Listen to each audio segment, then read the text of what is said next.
লন্ডনের আকাশে চলছে ব্যস্ত কূটনৈতিক তৎপরতা, যার বিস্তারিত অনেকটাই পর্দার আড়ালে, কিন্তু কিছু সুনির্দিষ্ট গতিবিধির ইঙ্গিত দিচ্ছে।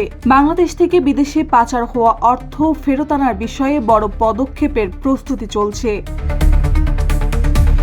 সম্প্রতি যুক্তরাজ্য 4 দিনের এক গুরুত্বপূর্ণ সফরে গেছেন বাংলাদেশের অন্তর্বর্তী সরকারের প্রধান উপদেষ্টা অধ্যাপক মোহাম্মদ ইউনূস। সফরের মূল লক্ষ্য বাংলাদেশ থেকে যুক্তরাজ্যে পাচার হওয়া অর্থ ফিরিয়ে আনার প্রক্রিয়া এগিয়ে নেওয়া। কিন্তু প্রশ্ন, আদৌ কি পারবেন ডক্টর ইউনূস?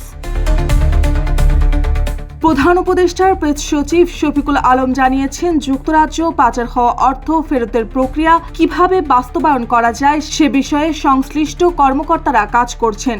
RICL TMX, যুগের পর যুগ স্থাপনা থাকে মজবুত। সরকার গঠিত দুর্নীতি বিরোধী কমিটির প্রকাশনী শ্বেতপত্রে দাবি করা হয়েছে 2009 থেকে 2024 সাল পর্যন্ত $234 বিলিয়ন পাচার হয়েছে বাংলাদেশ থেকে, যার একটি বড় অংশ যুক্তরাজ্যে বিনিয়োগ করা হয়েছে।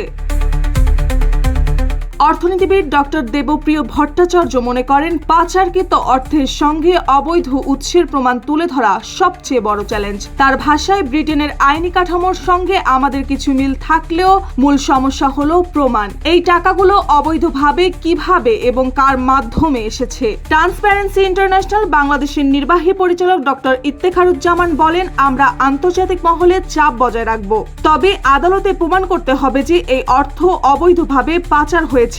এটি একটি দীর্ঘমেয়াদী প্রক্রিয়া।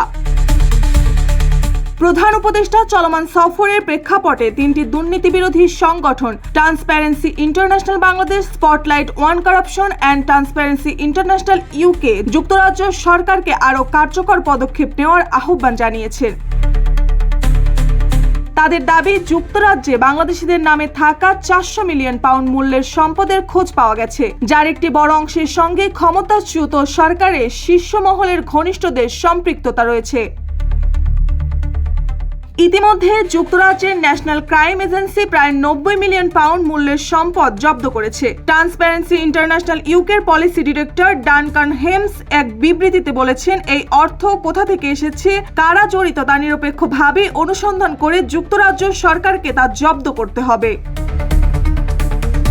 বিশ্লেষকরা বলছেন, পাচারকৃত অর্থ ফিরিয়ে আনার এই উদ্যোগ কেবল অর্থনৈতিক পদক্ষেপ নয়, বরং এটি অন্তর্বর্তী সরকারের জন্য একটি রাজনৈতিক দায়বদ্ধতারও প্রশ্ন। কারণ জনসামনে বহুদিন ধরে এই দাবি সবচেয়ে জোরালো, লুটপাটের টাকা ফেরত আনুন। তবে বাস্তবতা বলছে, এই পথ খুব সহজ নয়।